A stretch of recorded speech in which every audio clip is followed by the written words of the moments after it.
45 the other day stated that he does what his gut tells him more than anybody's brain ever could. But now think about this for a second.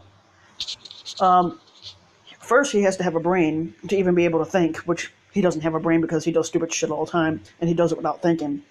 So he has to have a brain to be able to think. Now,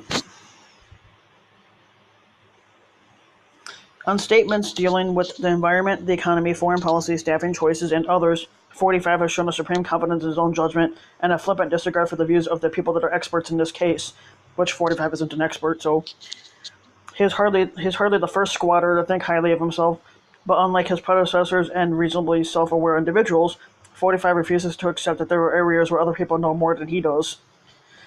45's decisions are powered by a mixture of self-interest and instinct, a sense of what makes him look good.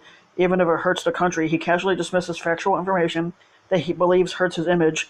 Of course, what they're talking about there is the 6 bankruptcies that he had and him fucking over the workers that work for him. Those are actual factual things, and he hates when people bring that up. I said because it's true.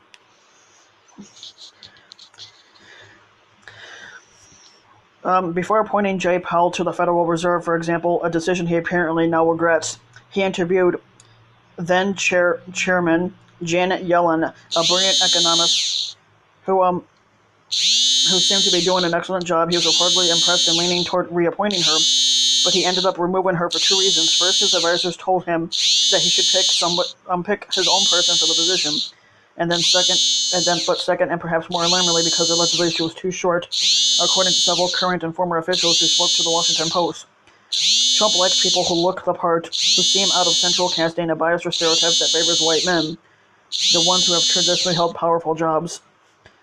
We all have biases, and we all listen to our less than rational impulses, what Trump calls his gut, what 45 calls his gut.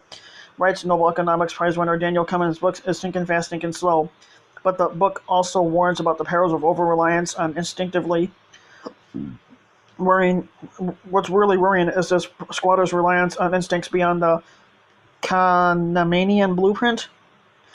45 lies more than any president and any squatter in memory, but he's also a prodigious consumer of misinformation because he likes to spread false lies. That's what he does. And in his efforts to pamper his own ego, he has surrounded himself with fewer people willing to tell him he's wrong. Okay, now, on this part, now I'm going to get to what his gut tells him. His gut basically tells him, go to McDonald's, eat about 60 hamburgers, eat about 30 fries, and have a massive heart attack. That's what his gut tells him. So, yep.